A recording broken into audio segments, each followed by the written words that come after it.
Accused of failing to utilize the Energy Sector Levy Act for its intended purpose, including settling debts owed independent power producers. This and more coming up shortly.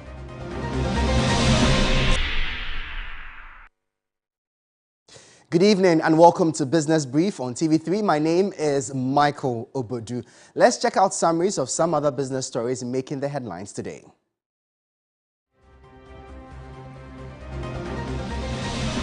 Government is inviting holders of domestic notes and bonds of the Republic of Ghana, ESLA PLC and Dachi Trust PLC through a debt restructuring deal that gives the state fiscal space in the medium term at no loss to the retirement funds.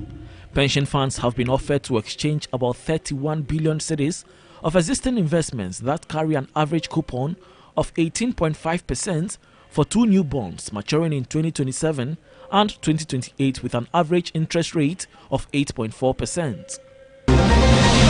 Finance Minister Ken Ofori-Atta has reiterated government's resolve to support critical institutions in the private sector.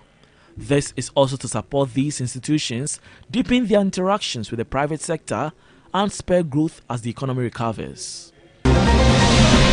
HSBC says its profits for the first half of the year have more than doubled after the banking giant benefited from rising interest rates in the UK and around the world. Central banks have been lifting interest rates to calm high inflation. HSBC said pre-tax profit rose to $21.7 billion between January and June from $8.7 billion last year.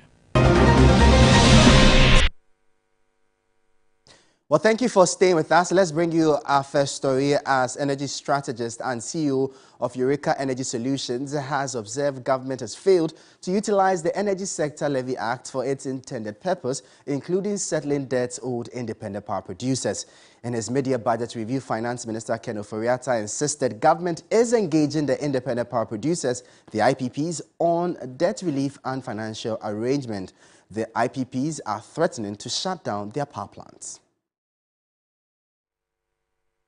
If you look at the foundation of whatever has accumulated this debt to where we are, there are two folds. Number one, the capacity charges, of course, is one of the contributory.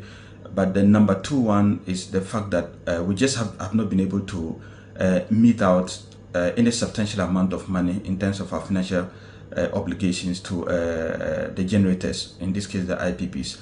Yeah, so whilst I strongly support renegotiation of some of this take or pay, that if to bring us financial benefits, then it's a way to go. But my main beef is the fact that even the monies that we have collected, we, in a way, if I may put it that way, diverted it. I mean, they were not channeled to the right source, and we had a conduit to be able to do that, and that was the cash waterfall mechanism.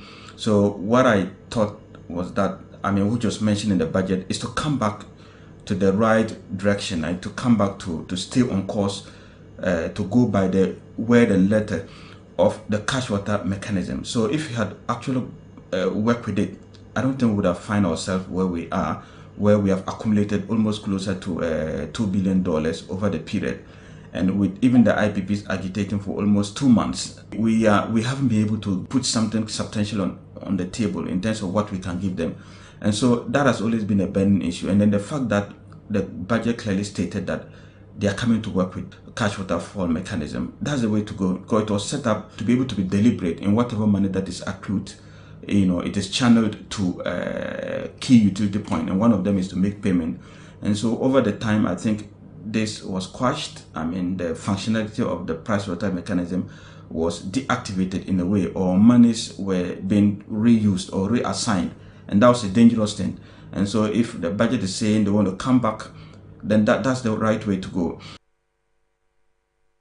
The price of fuel has gone up across the country, trading at 12 cedis 95 pesos per litre at major oil marketing companies.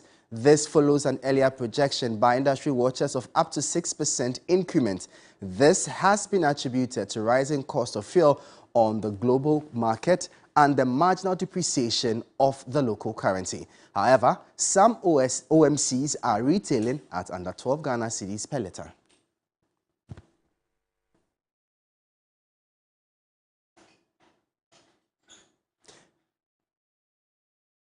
Let's now turn our attention to the global commodities market and find out how major global commodities are faring. The price of cocoa is up by 0.25%. It's trading at $3,557 per ton. The price of gold has dropped marginally by 1.13%, trading at just about $1,942 per ounce. The price of crude oil is also down by 0.63%, trading at $84.89.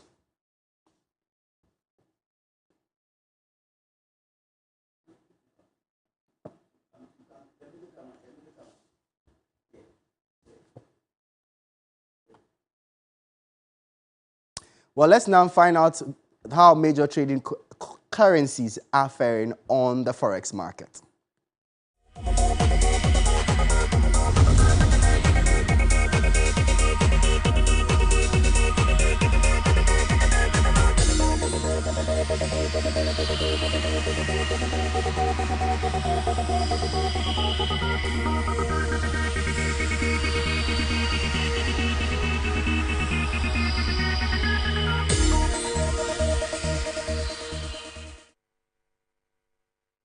Well, that'll be all for Business Brief here on TV3. For more business stories, please visit our website, 3news.com. My name is Michael Obodu. Thank you for watching. As always, please stay safe.